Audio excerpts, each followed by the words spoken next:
everyone, welcome to my YouTube channel MBA Shala. In this video, I will explain you about what is cost of capital, its definition, its importance, especially in the area of financial management, and its classification. So cost of capital is very important concept in formulating a firm's capital structure. And some people of thought, they believe that cost of capital is independent at the level of financing according to Modigliani Miller, whereas the another school of thought, traditionalists, they say that this cost of capital is varying and dependent on capital structure. Before I explain you about these theories relating to capital structure and their postulations, let me help you understand what is this concept called as cost of capital. So we can view this cost of capital, its definition, from three different angles. An investor's viewpoint. For example, if an investor invests his money, his savings, in any company's equity shares. Let us take example, some 1 lakh rupees he is investing. And as he is choosing this opportunity, this option to invest in equity shares, and he is not investing in any bank deposit, where a bank deposit provides him, say, some 10% of interest. And this interest he is foregoing or sacrificing by choosing investment in equity shares. So, according to investor, he thinks that cost of capital is that 10% which he is foregoing or sacrificing by not choosing his investment in any of the savings bank account or any fixed deposit account which provides him 10% interest. So, according to investor, this is this 10% which he is sacrificing by not choosing another option is called as cost of capital. Whereas a firm, for example, firm raises some 50 crores rupees and this is planning to invest or take up some project. And this 50 crores rupees it has raised by way of some debt at the rate of, say, some 15% interest.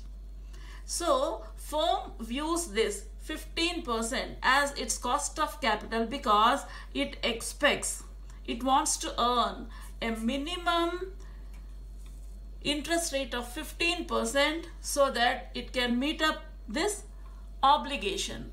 So, in a firm's viewpoint, that interest rate which it wants to earn or minimum interest rate which it wants to earn to justify its cost of investment is called as cost of capital. Whereas capital expenditure viewpoint, here if you invest, say, some 10 lakhs rupees on any investment proposal where it provides you certain cash flows from 1 to, say, 5 years in future, and all these cash inflows we convert them into their present value by discounting at a certain interest rate, which is usually called as discounting factor, or in this case we can call this as cost of capital. So, the rate at which all future cash inflows can be converted into their present value such that we can compare this with present value of cost of project according to our NPV technique. That rate is called as cost of capital. Putting together, the cost of capital is the weighted average cost of various sources of finance used by the firm in its capital formulation. For example, any company, if suppose in this case, firm is planning to invest 50 crores rupees. And 50 crores rupees, it will definitely not raise from single source of finance. It will plan to raise some portion of this by way of equity shares and some amount by way of preference shares and the balance by way of, say, debt, either long term or short term. So this combination of various sources of finance which helps the company in raising a certain amount. So what is the total cost incurred by the firm in raising this required capital from various sources is called as cost of capital. Or we can also define this cost of capital as that minimum rate of return which a firm must or expected to earn on its investment so as to maintain its market value of share. Market value of share. So this is also called as weighted average cost of capital or composite cost of capital or combined cost of capital. And we find out this cost of capital in terms of percentage. So this is brief introduction of cost of capital. So this cost of capital is nothing but that minimum rate which a firm is expected on its investment. Or we can also say that it is the weighted average cost of capital from various sources of finance which helps the firm in forming certain amount of required capital to take up its investment proposals. Now, what is its importance? Why this cost of capital is that much important in the area of financial management? Because it helps in the following ways.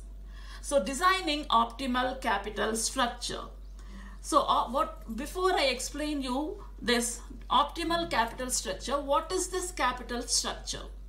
So, if any company wants to raise a certain amount to finance its proposals, it will go with a combination of various sources of finance. Such a combination of various sources of finance is termed as capital structure. And as each source has its own cost, if firm is raising finance from equity shares by way of floating equity shares, that cost is called as cost of equity share capital. If firm is planning to raise finance by way of selling preference shares, it is called as cost of preference shares. And by way of debt, it is planning to raise money, means it is called as cost of debt. So, as each source has its own cost, this will help you in determining optimal capital structure wherein the overall cost of capital, which is called as K0, will be less. So it gives you an opportunity to choose that capital structure where the overall cost for the company will be less. So that's how it is very important in the area of designing optimal capital structure. And the second one, capital budgeting evaluation or else investment evaluation. If you remember, in my previous videos I have already explained you about NPV technique and IRR technique. So in case of NPV, we have to convert all future cash inflows into their present value. And this present value cash inflows are then compared with present value cost of project, whether to determine whether to accept the project or not. So if NPV is positive, we accept, otherwise we reject. So in the process of either accepting or rejecting any proposal, we are converting all cash flows by discounting them at a certain interest rate. That interest rate is our cost of capital. And in the same manner, while applying IRR also, we will compare the computed IRR with that of cost of capital. If the internal rate of return is greater than cost of capital, then we are saying that accept this proposal or else reject. So this helps in, especially this cost of capital helps in capital budgeting decisions. Taking prompt and right capital budgeting decisions are taken with the help of cost of capital concept. And the final one, financial performance appraisal. So what is this financial performance appraisal? In any case, whenever you are trying to find out the performance of any given company, we will try to compare that its performance in terms of its profitability. And these profits we compare with firm's overall cost of capital. If profits in terms of percentage are greater than overall cost of capital, or the cost incurred by the company by bringing the required capital to take up investment proposals, we compare these two. If profits are greater than cost of capital, then we will say that firm is performing well. Or else we simply say that firm is not giving you proper returns. So this is how this cost of capital is a very important concept under these three different aspects. And now let us see the classification of cost. So cost is again classified into marginal cost, historic cost, future cost, specific cost, spot cost, opportunity cost, explicit and implicit cost. So let me explain you one by one. What is this marginal cost? So marginal cost is that cost incurred by the company for bringing additional capital or additional funds required by the firm. So resulting in use of additional funds will result in total cost of capital. So total cost of capital changes because of adding more additional funds to the existing project. And second one, historic cost. This is also called as book cost, because this book cost is a historic cost, like what is the cost incurred by the company in the previous years, last year, or while taking up so and so project, what is the total cost incurred by the company. So this is the historical cost, which helps you in guiding for future cost estimation. And future cost is that cost of capital that is expected to raise funds to finance a future investment proposal. And the next one, specific cost. So as I said, firm can raise required money from various sources, as like equity source or preference share capital or any debt form. So cost associated with each such specific source is called as specific cost. And then spot cost. Like for example, if during last investment proposal, suppose company has raised a required loan from any bank, say at the rate of some 15%. Because of recent changes in the monetary policy, Reserve Bank of India has taken decision to reduce these interest rates by some specific basis points. So as a result of that, now company is able to raise required capital from bank loan, say at the rate of 12%. So this is our spot cost.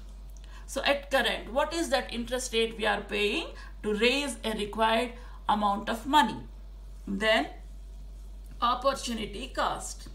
So here I would like to explain you with the help of a small example. For example, you have investment in some company shares. So say for example, you have purchased 100 shares of a company at the rate of 10 rupees each. And company has declared, say on these 1000 rupees worth of shares, some amount, some 50 rupees or some amount, some small notional amount, it has declared as dividend. Now company wants to retain this 50 rupees or whatever amount, wants to retain that within the company so that it can take up some future investment proposals.